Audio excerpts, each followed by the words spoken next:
You. Right, so now what? Well, that took like no time at all. Let's move on to Knight's Terrors, talk to Ariane and the Lowtown Alienage. Now, this is a quest I'm concerned about. Did you hear what Lord Barry said? Barry? Kirkwall is going to the dogs, believe me. Things were better back in the old days. Yeah. So, yeah, let's mosey on. Mosey on down to Lowtown. This is a quest that I'm concerned about because, of all the things that I did, not sending him to the Templars was probably the most directly dangerous. Because it wasn't like he was an untrained mage as normal. He was an untrained mage who was already beset by nightmares, you know? So, not putting him directly into the circle, prioritizing his happiness and his choices over the circle? Nah, I don't know. Yeah, I wouldn't say I regret it exactly, but I feel like that's going to bite me kind of hard. And that it probably won't be me that suffers for it. I'm probably going to get people killed with that. I mean, that's me being a pessimist. Like, maybe there's something we can do here, you know? Let's go down to Lowtown to find out. Maybe we can help. Maybe there's something we can do, but I don't know. Do I want to change my party for this? Answer? No, not really. I think the mayor will have interesting interactions. So I hear you've been visiting the Viscount's gardens, Daisy. Oh, they're enormous. And they're always empty. Why don't more people go to see them? Probably because they're private and surrounded by guards. I thought all those men looked a bit cross. Meryl. Oh god, once again. I don't know. Once again, I have little ideas to whether or not you're being serious or just taking the piss. But I suspect you're being serious, which is, actually kind of adorable.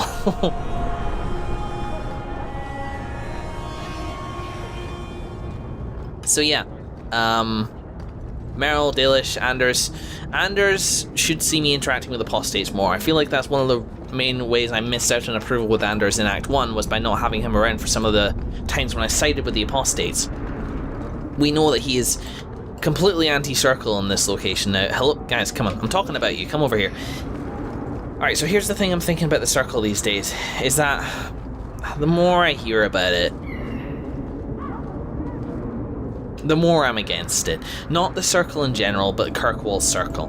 It's very, very highly regulated to the extent that it is becoming a bit like a prison. It's overcautious, and I feel like within its walls, within its attitudes,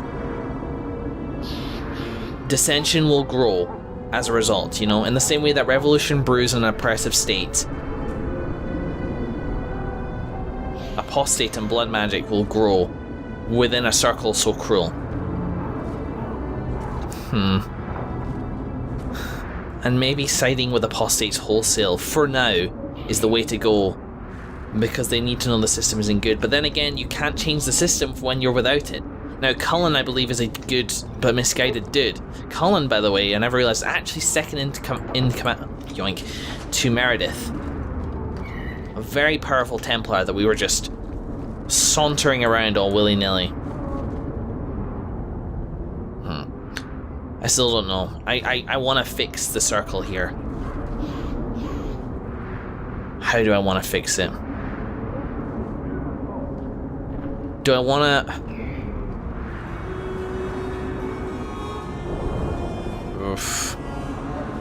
Do I want to make a society in which the circle is better? That mages can still go to the circle, but for it to be more lenient and more typical of what, say, the Ferelden circle would have been like, where it's more of a home as opposed to a prison.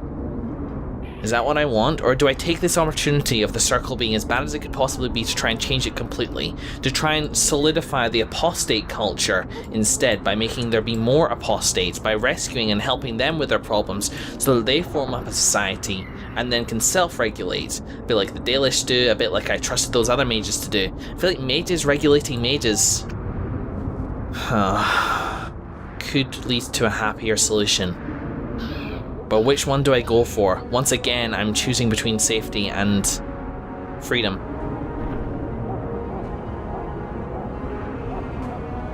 I feel like those are my two choices. Because the circle can't be as stringent as it is now. Yes, that's safer, but the way that they're doing things now is just cruel. And I can't abide by it. For the sake of Bethany, for the sake of Meryl, and yes, for the sake of Anders, who I don't really know too well. Can't abide by it. So do I...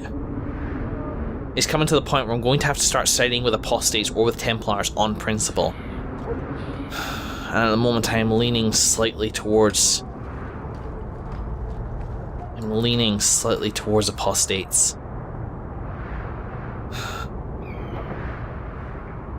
But I may need to be able to step up myself.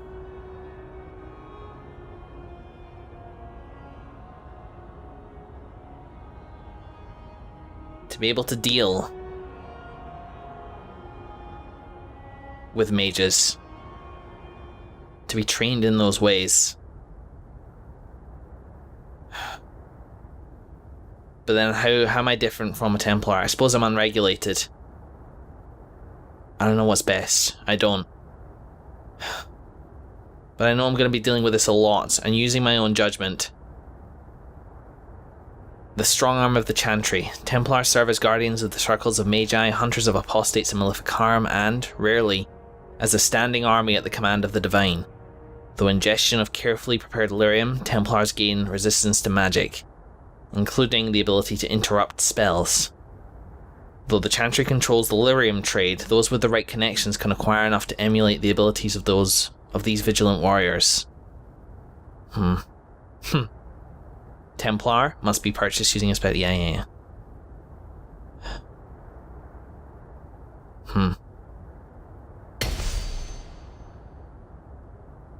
For the sake of what I care about,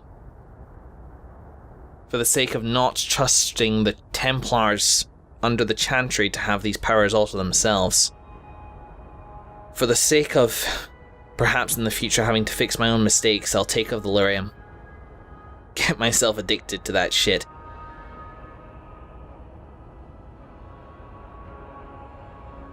And accept that responsibility. Cool. Yeah. I didn't plan on doing that just then at all, it makes sense.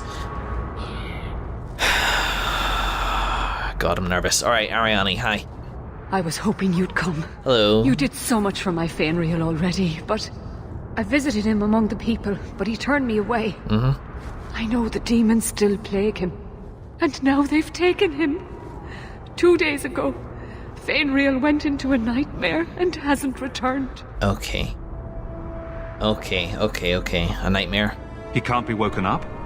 The Keeper says he is near death. His lips still fog a mirror, but that is all. Surely there are mages who can pursue him in the Fade. I have contacted Keeper Marathari. The Dalish have an ancient ritual that might help, but it requires someone Feynriel trusts to enter the Fade to free him. Oh, I wonder where we'll find somebody like that based on a letter I recently received. How can I help? This is hardly my area of expertise, but is there anything I can do? Marathari is coming to perform the ritual that will bring Feynriel back. His childhood things here will help anchor him. Right. The Fade, huh? Don't know how much help I'd be to you there. The Keeper will delve into the ancient magics to protect this half-breed. She wouldn't do so for me.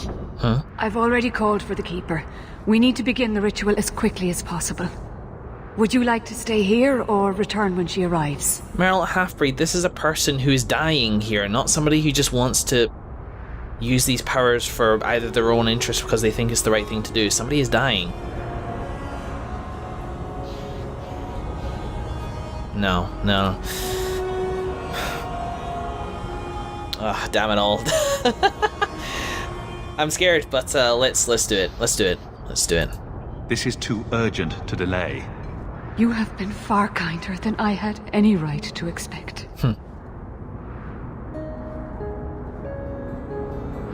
Look who's here. Hello.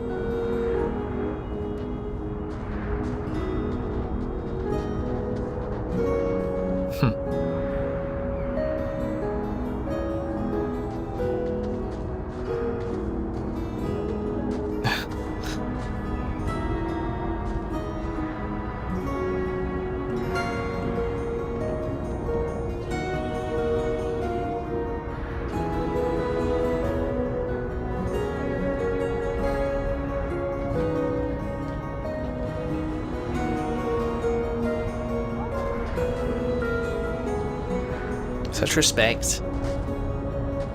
This is amazing.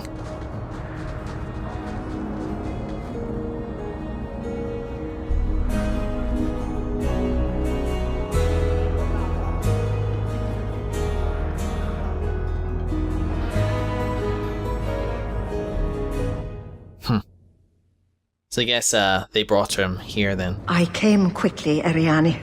I did not wish to tell you by letter how grave your son's situation is. The magic he possesses makes him what the Tevinters called Somniari, a dreamer.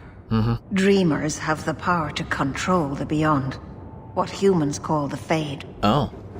Feynriel is the first in 2 ages to survive. So wait, this is a gift? Or is the constant nightmares a symptom of the gift? Or does it just make him more of a target? To survive, you say, though. Why are they so rare? Dreamers have great power in the Fade. They attract demons. Luckily, most prove too frail of mind to survive a demon's possession. A dreamer abomination would be near unstoppable. Oh my. And, yeah, the Fade. Alright, so obviously we know a little bit about this, but I'm interested to hear what you have to say about it. Is there a difference between the Beyond and the Fade? Oh, right, okay. They are the same. Oh. By either name, the Fade is the realm of spirits. Thedas is heart. While the mortal realm is its strong arm. The demons who live there covet the bodies of mortals and seek to possess them. Only mages ever touch the Fade in a waking state. Others see it in dreams. Every night. What can a dreamer do? Dreamers are unique for their ability to enter the Fade at will, without the aid of lyrium. In the Fade, they can shape dreams, and even affect the world beyond the veil. Tevinter Somniari used to enter the minds of sleepers, and slay them in their dreams. Oh my. What exactly are we going to do here? The elves of the Dales were experts in the Somniari arts. They could even help those with no power enter the Fade. I have done my best to recreate the ritual. We will use Feynriel's childhood home as a focus to draw him back through the veil. Alright, so this changes things. Before, this was just a kid who was already beset by demons. I assumed he was just a target because he was a mage, you know? Because he was an untrained mage, because maybe he was just particularly susceptible, or showed weakness in the Fade in the presence of a demon and word got around or whatever, but no, he's a commodity. I wonder if there's anything that a dreamer would be good for. Do you know? Like something worth preserving? Or is the idea that we are just trying to prevent him... We're trying to get him back and then we'll just ignore those abilities. Is there no way to use those abilities to do good around? Can they only be used to slay people? Slay sleeping people? I don't know. I mean, assassination to that level can also be really useful. But I wonder now if he's unique enough to be worth going further to save, instead of just killing when he becomes too much of a risk. Look at me, I sound like a Templar. But there is a point where a mage becomes too risky to keep alive.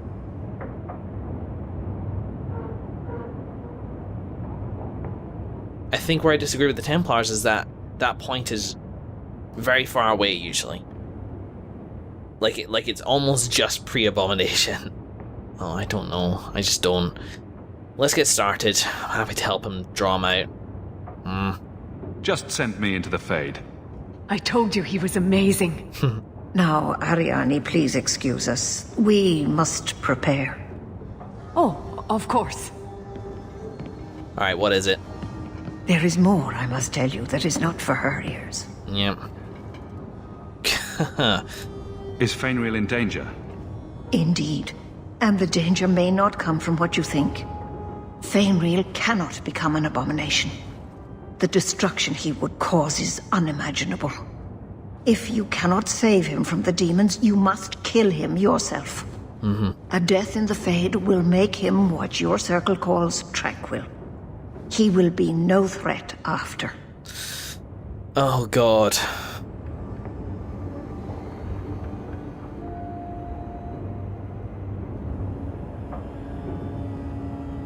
Damn it, I understand.